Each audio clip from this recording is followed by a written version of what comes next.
Welcome to the Carl B. Phillips Show, hosted by gospel music industry veteran, recording artist, songwriter, producer, radio announcer, and actor, Carl B. Phillips.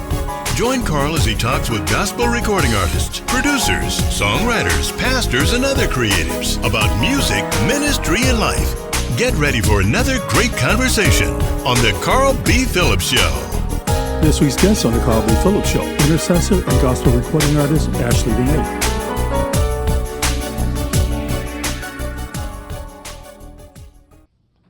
Welcome to the Carl B. Phillips Show. Today's guest, she's a worship leader, she's a prayer warrior, prophetic worshiper, intercessor, missionary, and gospel recording artist. Please help me welcome my niece, Ashley Renae. Praise the Lord, prophetic worshiper. Oh my God, only you can get away with this. Only you. It was in your bio. So, or whatever it was, you sent me your press release. So all I'm saying is stuff that you had in your press release. This is hilarious. Hi, how are you? I'm okay. We're going to have some fun tonight. Oh my goodness. As I stated, I'm going to ask two random questions. The first random question, you are given your own late night talk show. Who do you invite as your first guest? Who do I invite as my first guest? Oh my goodness. Past or present? It's up to you. For me, that's a good one. I probably would, and everyone who knows me knows this, Prophet Nathan Simmons, first person on my show. Why is that? Well, one, he was a very impactful sound during his time, and when he was alive. And I would be very much intrigued to hear how he thinks things are, and as an intercessor and a prophet, what is his mind, what is in his mind right now. So to have someone like that, I would definitely have that as my first guest, if I could, and I would. So if you talk about someone that's in present day, who would you invite? Oh, present day Kiara Sheard. I feel like she's me, I'm her. I can't get away. I can't get away with the silliness like she can, but I think that like she's amazing. She's an icon, a goat, if you will, for our generation. And to sit down with her and to hear her thoughts and just chop it up would be dope. And act a little silly together? Yes, we would definitely have to do a couple sillies because there's no way you're leaving my couch without us having a silly. It's just not having it. We cannot talk about Ashley Baldridge without talking about your parents, Pastor Lavelle Baldridge and First Lady Regina Baldridge. How have your parents influenced your walk with God? My mother is the administrative side. My mother is one that always would tell us, even as children, if first you don't succeed, try again. Throughout this walk, and I've been doing ministry now, I feel like I'm telling my age, 15 years I've been in ministry, and if it didn't work the first time, come back, try it again, reinvent the process, but don't give up. My father, he is the same guy with everybody. He's the peacemaker. He's the soundboard. And so he's like the voice of reason. And so when it comes to ministry, he gives you that still voice to tell you, okay, this is not what you should try something different. But his steadfastness, because, I always would say this, and I think I shared this in the book that I co-authored, that my father didn't come from a pedigree with a very famous background or big upbringing, but if you mention his name, the city knows exactly who you're talking about, and it's because of his integrity. And so for me, it's my mom's hard work, and I feel like my father, his integral character, that is something that I have embodied in everything that I do. You and your sister Tiffany are church babies. Yes. What are some of your early memories of going to church with your family? Early memories of church. Growing up at Evangel Church of God in Christ under the late Superintendent James A. Smith Jr., service starting at 11:45 a.m. and not getting out of church till almost 4. And then thinking, okay, we have not eaten, and they're saying, oh, we have another service that we have to go to. So At two four or three o'clock. service at 4 o'clock, literally, and then you're in the choir, so you cannot not be there. And your father is who your father is, so you have to, travel. So going to the different services or being a part of, like for me, I grew up, I'm a Kojic baby, so I was a part of Sunshine Band. So when I went to the National Church, I sang with the choir. So there is a recording from back in the 90s. And I'm one of the little voices on that recording. And for me, I was like, my dad, when he showed it to me, he was like, you were on this recording because we took you to all the rehearsals and you went and sung it down in Memphis. And it was like real big to me. So I'm like, I'm a Sunshine Band kid. So, for me, it was the choirs, the musicals, and then the services that never ended. But we love it because it gave us patience. Being in services gave us the patience. And then you always knew that if mother was in the kitchen, you would never hunger again because that church punch will get you through. Let me tell you. Let me tell Cheryl you. Brady was preaching one time and she made the comment that she went to a church where they have you on the altar all night, but then one of the mothers would go in the kitchen and fry some chicken, and you have some of the best chicken you ever had in your life. Absolutely. Absolutely. We would be in service and you could smell it coming up the back at the Oh, choir yeah. stand. So you knew I saw when I saw a couple of my sisters from the back in the sanctuary going down the stairs. I said they going to get chicken before anybody else get the chicken. It's not fair that I'm here and they're going and you can smell it. There's nothing like being in a church service, no air conditioning, you can smell the chicken frying. Oh my goodness. Church is not the same anymore. Church is not church anymore because we don't have chicken. You can't smell the chicken. It's not sanctified enough for me. Chicken, some hot sauce, some French fries. Uh, That's God right there. I feel glory. you kind of joked about some of the titles I read about you when we first started out. In the past, you have told me I'm one of the few people who can call you evangelist. Literally. Oh. How do you define your place in ministry now? I've accepted it to an extent. It's I guess this is where my father's characters, kind of come in because those things matter none to me. But now that I've identified who I am in God and that there is no running, there is no hiding you can do, especially when you have the people like Carl B. Phillips in the world that will call you out or people when they put you on program and you get there, I'm like, that's not my name. Where they put this extra? So I've accepted it. I've accepted it. What God has for me is for me, and so now I'm define. And I said this. I'm redefining the role of a young woman in ministry because so many are, I guess, in this mean girl era, and it's like a sorority. No, no, no, no. We have to redefine it and show what God's love really means and how it looks. And so for me in ministry, it's the simplest hello. It's still ministry. Mhm. If I reach a soul by just being kind in conversation, that's all that matters. Now the preaching and stuff, we can save that for the revival, but every day, even in the workplace, the simplest things you say can be um, detrimental to how somebody looks at the title. So this isn't one of my questions, but I think you bring up a great point. You have evolved over time. I mean, you grew up in ministry, but you've evolved into becoming your own person in ministry. How has that transition been for you? Uh, and I say this, when I say, oh, I've been in ministry for 15 years officially. Outside of that, growing up into this role and evolving, um, I feel like I've been here all the time. Um, I remember being in purity class, and my mother, who was our purity class teacher, she had us to partner up with another ministry in the church. Everybody got the easiest ones. You had those that are on the usher board, those are with the deacons, those with this, those with the nurses guild. I got stuck with the mothers, and I won't say I got stuck because I love the church mothers. So I feel like even as a child and growing up, I embodied that.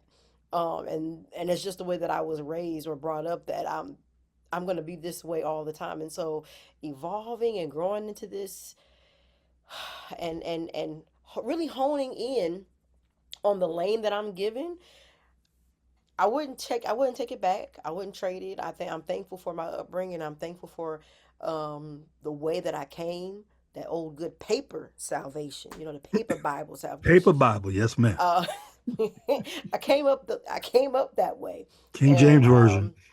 King James only. And now you hear me use the Message translation when I'm you talking to the young people because I need them to understand it. But it's King James all the way.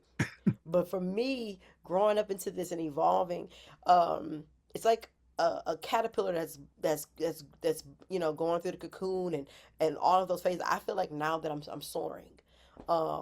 It took a while to get here because even in the evolving, people don't see behind the scenes that you're evolving and you're hurting because now you're having to learn how to adjust to every season. And every season, people will see you smiling, but they have no idea how you got to that season of happiness. For me, evolving, it brought a lot of hurt. Not necessarily it was a bad thing, but there had to be some developing that went go on. And so I thank God for the development and the spiritual growth that my leaders and even those that I watch. I watch the Carl B's. I watch the Dorindas. I watch the Tamara Bennett's. I watch the Mother Stack. I watch, and these are great examples because people are living their life, you know, every day, all day saved. And so now it's kind of hard that the newer generation, unfortunately, they have a two-way mirror somewhat to some things. So I'm thankful that even in my stage of evolving, that I never lost focus. It's a journey that doesn't end once you make it to your peak. You got to keep going. Well, I don't think we ever really peak in ministry. No, I hope not. Because Because even at the age I'm at now, I'm still growing. I'm still learning. mhm.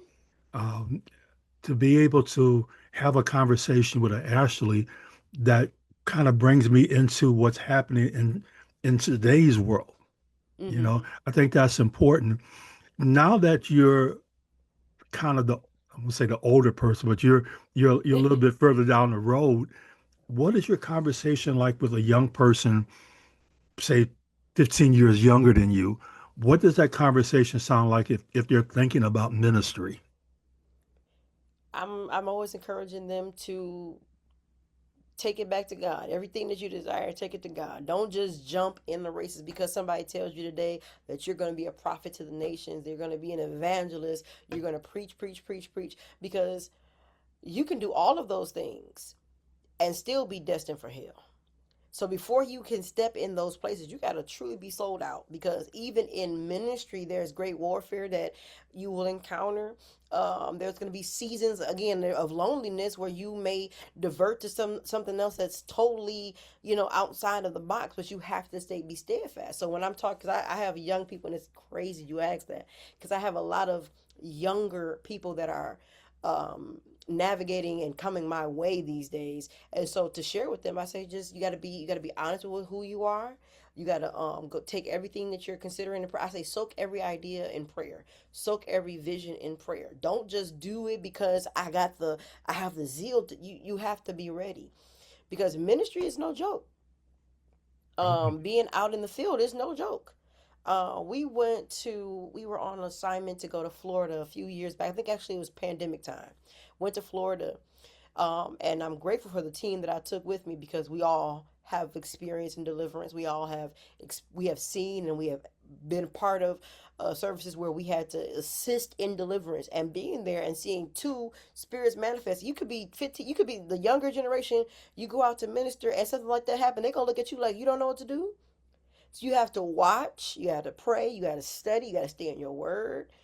And even as a young person, you have to, it's okay to change the lingo up a little bit, but stick true. Get the King James version down first before you try to navigate over somewhere else because if you're not careful, the translations can trip you up. You may think it means something else, but that's not what it really means. So, I really do pray, and when I do speak with the younger generation, to just stay focused. Don't lose focus, especially in this day and age, in this time that we're in. It's a lot of things going a million miles a minute. Everybody wants to be the next trending topic. but I want to be in God's place. So, One of the things that you've come up with is the purpose junkie. So, as we're going through this conversation and thinking about you as the purpose junkie, one of the things that I just thought about, as a purpose junkie, you're a creative. yes. And as a creative, you kind of talked about how your mind is running 90 miles an hour. It's like every day you got 10 posts about something else you want to do. Hmm. When you think about ministry and being a creative, how do you separate them and how do you mesh them together? So, one of my spiritual mothers, Pastor Lisa Reeves, because I'm always trying to I'm always trying to keep up with what I have going on. When it comes to, especially not, I won't just say ministry wise, but creative wise as well, because I've had situations where people have taken ideas and ran off with them. So for me, she always says, shh, before you post it, pray about it. Don't just release it prematurely. Being a creative, I can be up at 3 in the morning and I get an idea.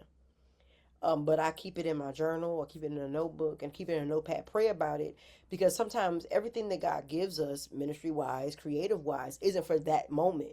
It's for a different time, such as my first live recording. When I first endeavored to do these prayer services, I thought the first one was going to be a recording. We had Facebook Live going on, and we took the sound and we put it on SoundCloud. He said that was cute, but that's not what I wanted.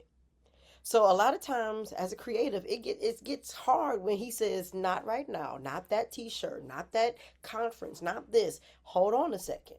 But for me, sometimes I don't sleep because I'm up working on an idea.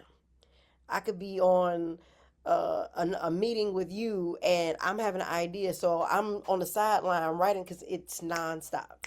Yeah. I'm in my one of my classes that I'm taking for this semester. We had to find out what is our leadership skill. Mine is an artist, a creative.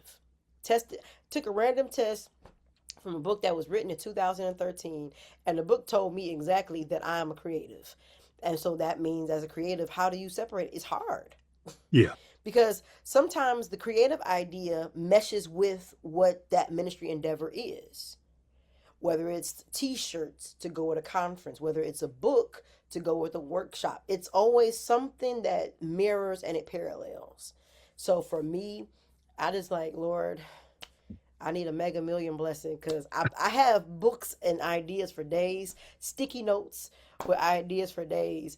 But when he gives it to us, and this is for maybe a creative that's watching it, when God gives us something, He is going to give us the resource and the provision to do it at the appointed time.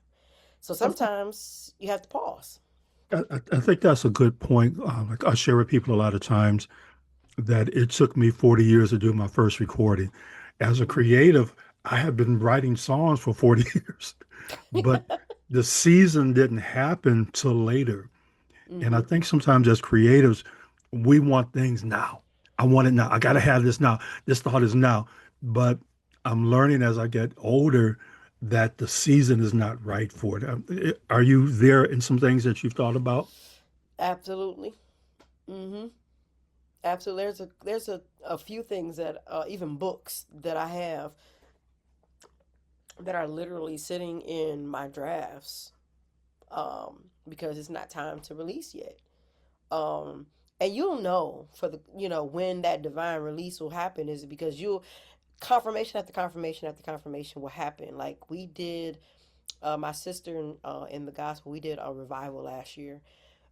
And when the Lord told us to do it, He put it on our heart to do it. Maybe back in 2021, we were planning. We'd be on the phone with it would be like three or four of us on the call, and it seemed like it was not happening. Okay, God Hmm. said, okay, maybe you should. He said, switch the people up. So we was working on it, working on it, working on it, and then finally he said, "Do it." He confirmed it through. I mean, I can't tell you how many different messages. We would go to a service, and he says, "And that revival I told you to do." I said, "Look, he ain't gonna have to yell at me no more nan time." So he's going to speak to you. But I urge the creative to get in your prayer bag. even in that time of waiting, because he's going to still reveal stuff on how and what he wants you to do. But we got to be that ready pen and write it down. I think another side of it too, Ashley, is God will give you a vision, but you're not prepared for it. It's kind of like cooking, you know. Oh. I can want some fried chicken. We were talking earlier, but when the fried chicken is still in the package frozen, I don't care how much I want it. I can't eat it because it's not ready yet. It's not ready. Do you ever feel that sometimes, like, okay, this is a great vision, God, but it's just not ready to come out? A couple of things. Or a couple of instances where I'm in this planning phase. I'm writing everything out that I see, and I'm like, well, I don't think. And it wasn't maybe in a sense of I said I'm not ready, right? But God says, okay, you start, but and you keep prolonging it. But the longer you prolong it, he's like, why are you holding on to this when I gave it to you to release it? So for me, in the aspect of not being ready, is because I'm overcritical of myself, or I feel like I'm not good enough. Mhm. Because you have so many great voices in the city. Who wants to listen? Who's going to want to come and listen to you? That's how you try to talk yourself out of something that God gave you. And I had to get into a place, and this goes back to the development phase. I can't talk myself out of something that He already gave me and told me I'm good Right. enough for. I'm above and not beneath. I'm the head and not the tail. He's already told me that I am great. I'm good. I can. He's given us the ability to carry out these exploits, but a lot of times we talk ourselves out. I would. Like, cause the first time somebody said the Lord said do something, you got the wrong Ashley. You mean that one over there? Cause this one over here, now we cool, we Like cool, what you talking about, Willis? right? Because you do know with that gonna come a whole lot of warfare that I gotta pray through, and nobody who's gonna be in my corner then, nobody, and everybody will push you and say, I want you to do this. You should do the next this, and I'm like, okay, but who's gonna be fighting these spirits?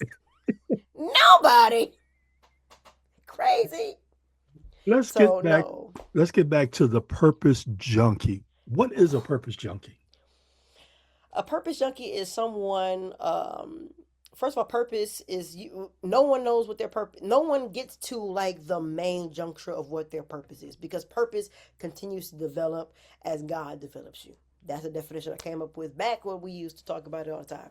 Purpose junkie is somebody who is like literally always looking and trying to identify who they are. They're pushing. They're on the path of their purpose and their destiny, and they want nothing more than to do that. Nothing more than to be what God called them to be when He wants them to move. And so for me, honestly, it just started as a hashtag. And then I would expound on it as me literally I'm itching for my next move. I'm itching for what God wants me. I have that strong desire to just carry out what He has for me. Mm. And purpose and my purpose in Him, it comes with again that development, because your purpose could be this today, but then He's going to take you down another road. Okay, you're developing, your destiny is growing, your lane and your view is changing. So a purpose junkie is just somebody who is hungry for the next. And And that's that who it sounds is. like a creative. Right. Like, who created this thing? I don't even know. And I want that next now. I don't want to go through the development stage. I thought about it this morning and I want it this afternoon. And I'll say this all the time: don't forsake the process, because sometimes, just like with a cake, I'm not going to call you on and say, I have you a cake ready. And it's literally just the batter in a bowl, because that's not a cake. Now, can I eat that? Possibly. Would I get sick? Maybe. But I'm like, I cannot forsake the process, because at the end of the day, I want my German chocolate cake frosted. I don't want German chocolate soup. Okay, so we have to continue with that. But the process, the process isn't easy. It's not easy, but it's worth it. I used to tell the young people in my church this all the time. When God opens that door, be prepared. Hmm. And a lot of times, especially in this generation, we don't want to go through the preparation. We have so much instant stuff. You can nuke it, you can become a viral sensation, but you haven't gone through the process. And again, you've kind of hit on that a lot today about the process. How important is it to go through the process? How important is it to go to school to get the degree or go to uh, Bible classes to learn so that you can navigate the process? How important is that? Navigating, going through the process is vitally important. I can't give you your license to drive a car if you've never learned how to park it, start it, or to do anything with it. I can't expect you to come the first day to class and then give you your diploma and say that you've mastered all of the things that were needed if you've never sat down and taken the time.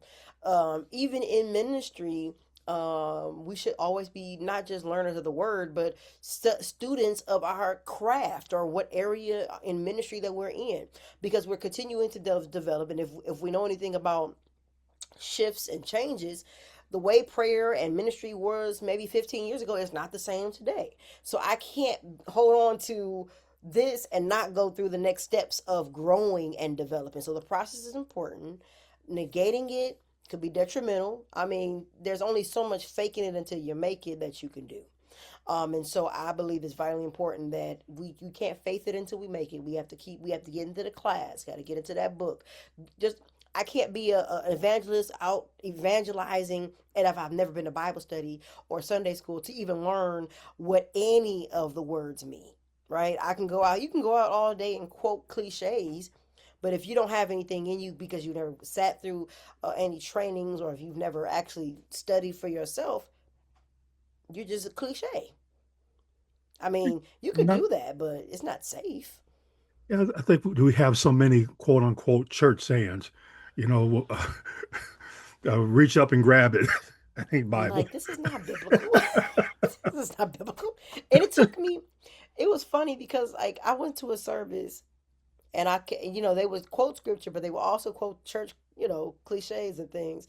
And I went home and I started looking up some of this stuff. I said, that's not in the Bible. So where are we getting this? It's entertainment purposes. So when you put up your message, you should say for entertainment purposes, because I'm not using anything biblical. So I need to be a student of the word. I need to study. I gotta Study to go to show Sunday yourself school. approved, rightly dividing the word. I mean, y'all multiplying and adding stuff that don't even I don't. It's not right. You got church babies like me that be there like, nah, that don't That ain't sound like my Bible. Bible. Mm-mm. My Lord didn't say that. My Lord didn't say that. So the process, we need the process because if not, we're unprocessed like cake batter and just being a mess. Let's do another random question. What is your favorite item you've bought in the last 12 months? Oh, last 12 months. Ooh, I mean, there's quite a few things. Well, my favorite item that I just purchased in the last 12 months, most recently, is my cap and gown for graduation. It's the most All right. expensive gift ever. So yeah, that um, my bowling ball. Bowling ball. Yep, Okay. So you must love bowling. I'm in a league. We do tournaments. So I love it. Because bowling balls are not cheap. If you don't love it, don't. It's a big investment, but I love it. It's therapeutic. So I learned something new. You have found a way to break out of the creative mode. Let me just go bowling. Hmm. Hmm. Does that relax you? It does. Because grew up. We were my sister and I. We used to be in a children's, a students, was it a youth scholarship league? We hadn't bowled in leagues in forever. And it was year before last. We were just up at the bowling alley. Got recruited to come be in a league. So this is what year two for us, and here I am, secretary of the same league. We have a ball every Saturday. So when people say, "Can you come to my service on Saturday?" I'm sorry, Saturdays are bowling, and I'm not done till almost 10 o'clock. So no, so we have a ball. So I think you bring up another interesting point, and I have this conversation a lot of times about understanding church life balance. Hmm. If we all church, church, church, I mean, it's good, but sometimes you need to go bowling. Pick up a yes, just go grab you some shoes from the counter and a 5 pound ball and go down there and throw. So I love bowling, go-kart racing, going to the movies, going shopping. Because you can be so heavenly bound but no earthly good, then what am Yeah. I? Because you could be in a bowling alley and you could witness and we literally did like a week ago. So you could be anywhere, but you have to be outside the church. You don't have to have on a three-piece and a collar every time you think about it. No, you can go and have fun. And I'm a former athlete from like high school, so I like to stay active. And then that's a great way to release stress because I'm throwing this ball down here, hitting these pins. So any upsetness that I had prior to this is all gone when I leave. So What that person said to me, boom, wham, what my sister said to me, nah. wham. Well, no, well, she's my best friend. I don't think I have any complaints. If we were to do a survey, I would say 10 stars. She's the best. She's the best Let's until talk. she. Uh huh. Let's talk about Ashley Renae, the recording artist. This is new. In this season of your life, you're moving more into music. How do you define your musical sound? Oh, growing up, if you know my dad, so music has always been a part of the house. My mom was a sound of blackness fanatic. She listened to that and like Tim Bowman. My dad was church. There was going to be a choir, someone squalling. But for me, growing up listening to the Clark sisters, listening to Tremaine Hawkins, when we would go on road trips, anytime we get in the car, really, but road trips the most, back when CDs were a thing. We had our CDs picked out for the whole trip, was Kirk Franklin, whether it was Hezekiah Walker, and we were singing in the car. I was the alto, my sister was the soprano, dad was the tenor, and if you were off, he would say, get back on your key. So for me, to what be an artist today and what define it is my upbringing, listening to the Clark sisters, listening to those like Tasha Cobbs, listening to those great, I would say, phenomenal worship leaders. I think I was looking at something the other day, and when it comes to like the Stellars and things of that nature, you don't see people intercession albums being really a popular phase. You hear everything else, but you don't really hear people like when they come out with the Dana Berrys and Barbara Callaways. They come out with the prayer albums. You hear them, but you don't really see them. And I'm like, we got to change that because we can sing, but I want to hear the prayers that's going to get me to the next level. So for me, listening to the Dana Berrys, listening to the Sade Martins and the Barbara Callaways and Mother Frances Kelly and those and that upbringing, I believe shaped me in that realm. So for me, this is brand new. This is all new, but I won't say new to me, new to the Mm. world. Because growing up at my church, we would lead praise and worship. Growing up, my very first solo was "Nobody Like Jesus" by Dorinda Clark Cole. And that was back when my voice was extra raspy and I was young, so I can do those things. Now, ask me to do it. I don't know how much we can do. My voice changed a little bit, but growing up, that was a sound. So I think those days has transcended into what we see today. And today we're also celebrating the release of the Single Days of Elijah. Talk about your interpretation of this worship anthem. So I first heard this song at the cathedral. I'm Koji Baby, and the worship leader will always sing it. So one time I went home and found it on YouTube, and I've been glued to Days of Elijah. The song is a prophetic declaration. It is a worship exhortation to who God is, and it's my heart. It's my one of my favorite worship songs of all time. So at first I said we're gonna do a cover to it. Da da da. It was just gonna be simple. I was listening to a couple of other songs that's on the end of the tail end of the song. You'll hear it. Those I heard that going with them as our music was playing. I heard "Be All Glory," and the song is literally us worshiping God, who He is, Mm. in what He means to us. So when you sing it from how you that place that God what God means to you. I feel like everyone is anointed, but is anointed, or let me say this, everyone is gifted, but the anointing is so separately. And so when it comes to a song like this, you have to plug in to your place. Where is God pulling you from?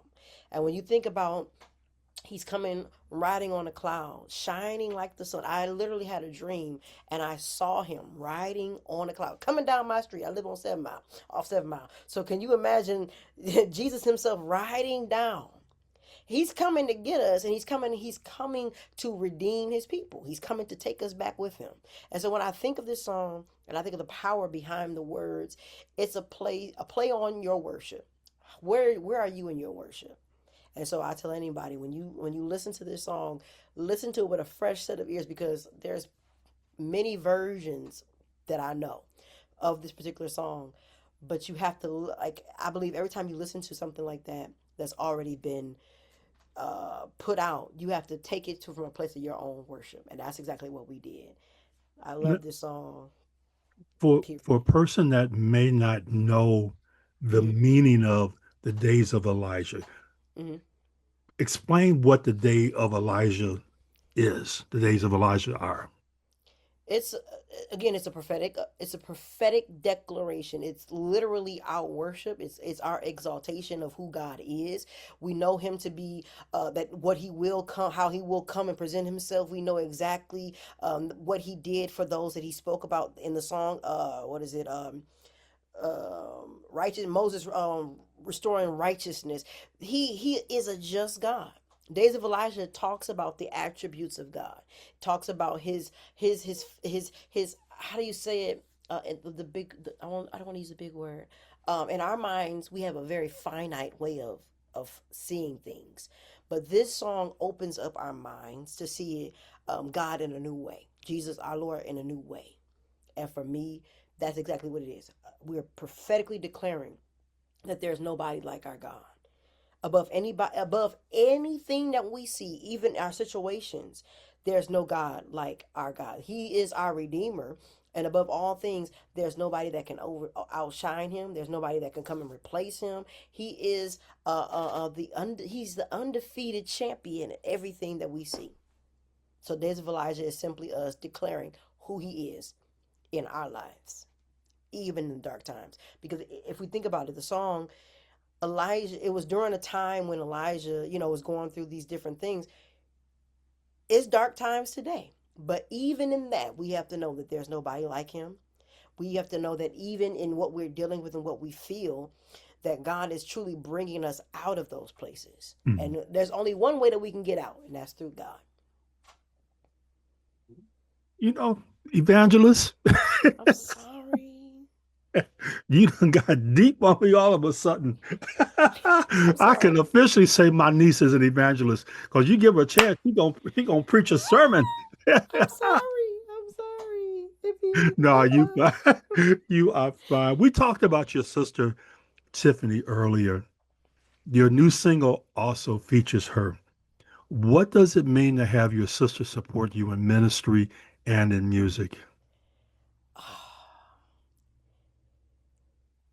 My sister, and I'm going to do this without being emotional. My sister is my best friend, right? And she's my partner in ministry. Anytime I'm doing something or I need something, she's always there. And to have that kind of support, not just from your friends and your mother or your father, but to have somebody who understands it.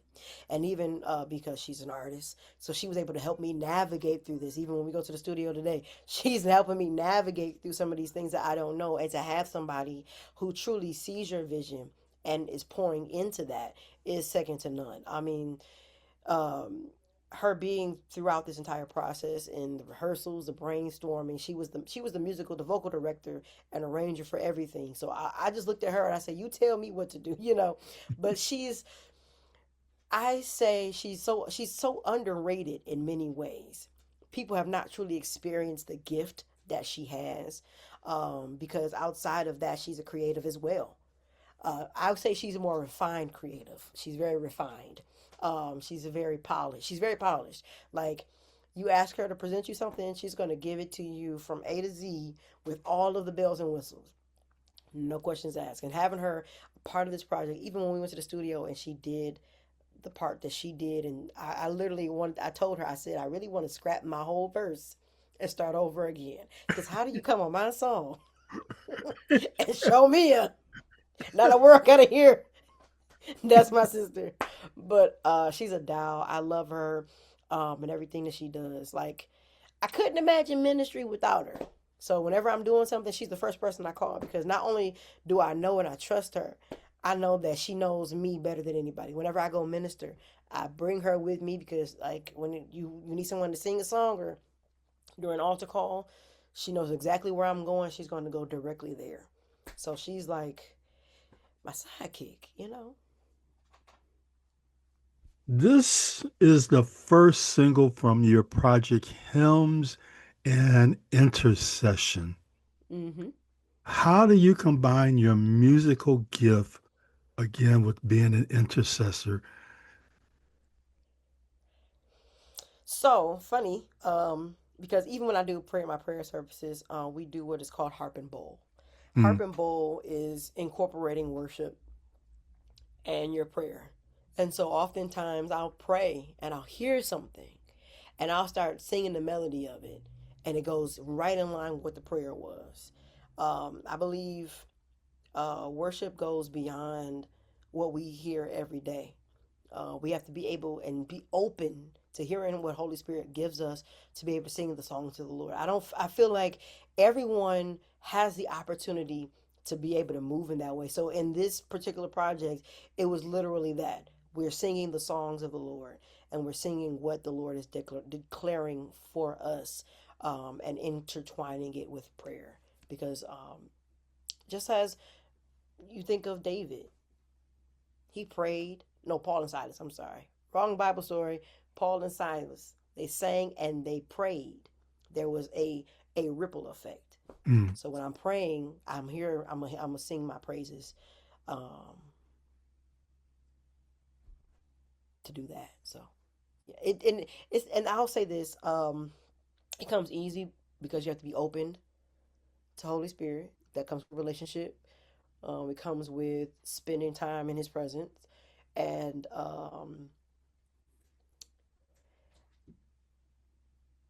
it took a while to get to that place. I'll say that, because I'm so the churchy side of me, I had to grow into that, because some people just want to drive, but there's sometimes where someone's deliverance isn't a drive. The deliverance is something as simple as a melody. And so for this project, hymns and intercession, hymns are the basis of the church. Mm. Old saints will always talk about all the hymns that they sung. One of my grandmother's favorite. Um, if my record, I know my record will be there. Be its pages dark or fair. These particular songs, even "'Tis So Sweet," now in the more seasoned millennial age of my life, they mean so much. And I believe that hymns of the church, the songs of the church, even the songs of the Spirit, are rich, and especially in this season. Mm. Some songs are cute for airplay, but I need a song or a moment that'll get me through my darkest of times, and I think that's what this project is today. When can we expect the full project? So, tonight or today, or whenever you see this, we're currently finishing up the latter of the songs, because I don't want to spoil it, but I have a Christian hip hop artist. We took a hymn and we put a Christian hip hop artist on it. There's rapping in hymns and intercession. So that's one thing. We're working on the back ends of that, and then of course I had to pay homage to Bishop Mason, who is the founder of Church of God of Christ, and that's where Yes came from. So there's some things that are coming. I am praying. If y'all pray with me, if y'all just point your hands towards the screen, if you pray with me, maybe by fall.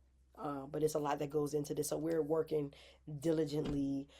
Sean McLean, who is our mixing and mastering genius, is working things out for us. And I believe that this is going to be a project that will bless the body, because that experience, and I regret not having someone to record that night, because when I listen to these references as we're getting going back in the studio, I'm like, we didn't record this. Like, I said this. Like, what?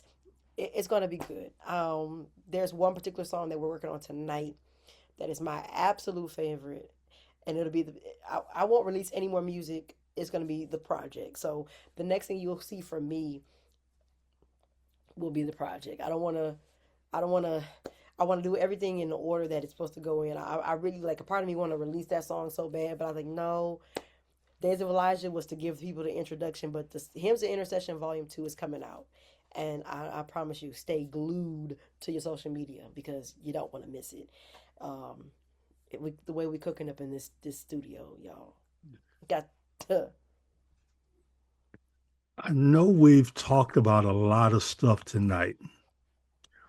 Outside of the new project, what else is next for Ashley Renae? Well, A vacation? see. That would be nice. Probably after graduation. After graduation, probably a vacation. But honestly, I don't know.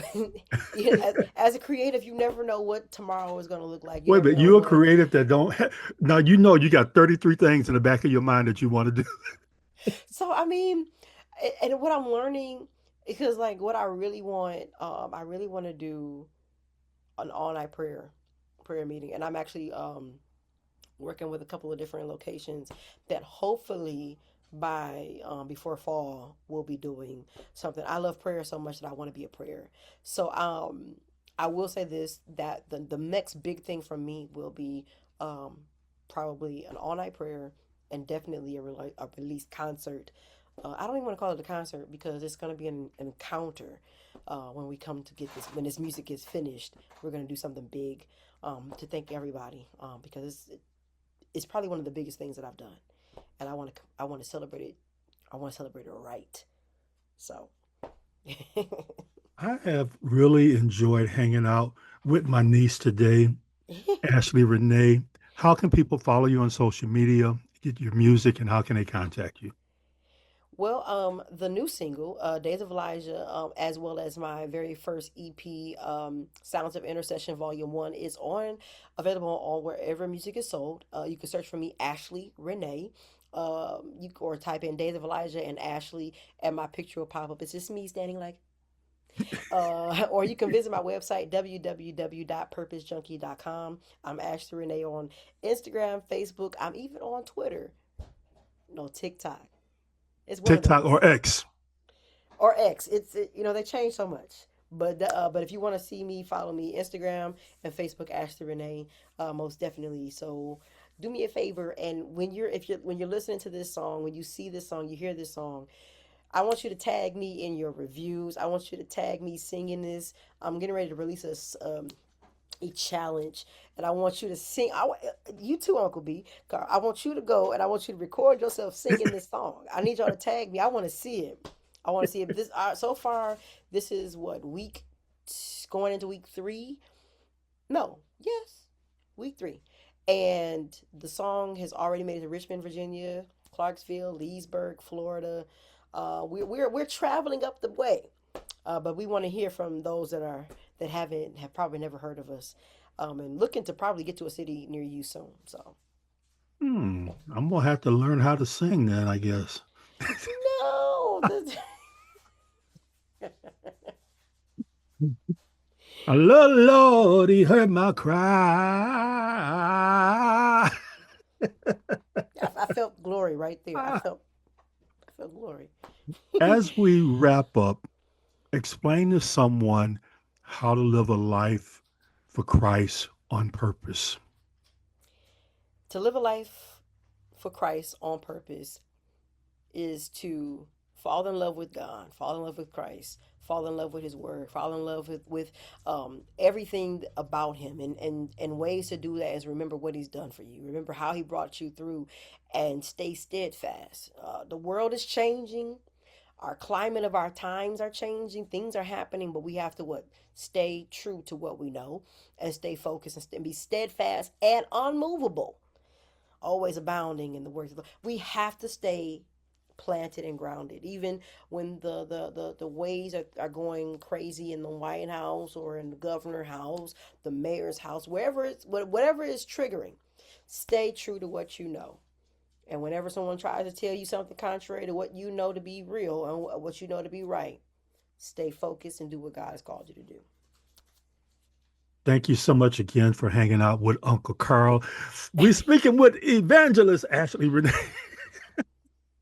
Only you. You know, I get to pull that card every now and then. You're right. Again, everybody, get her latest single, Days of Elijah. Be on the lookout for her project, Hymns and Intercession. Support my niece and all that she's doing. Follow her on social media. Again, I'm going to remind everybody, please subscribe to the Carl B. Phillips Show Podcast wherever you're listening. Hit the notification bell so you'll be aware of new episodes that are coming out. And I always like to close by saying this same thing. Remember to work like you don't need the money, love like you've never been hurt, and dance like no one's watching you, and go get Days of Elijah. God bless until we have a chance to meet again. The Carl B. Phillips Show is produced by Carl B. Phillips for Prove Me Productions. For more information about Carl B. Phillips, visit carlbphillips.com. Subscribe to The Carl B. Phillips Show on YouTube or your favorite podcast outlet.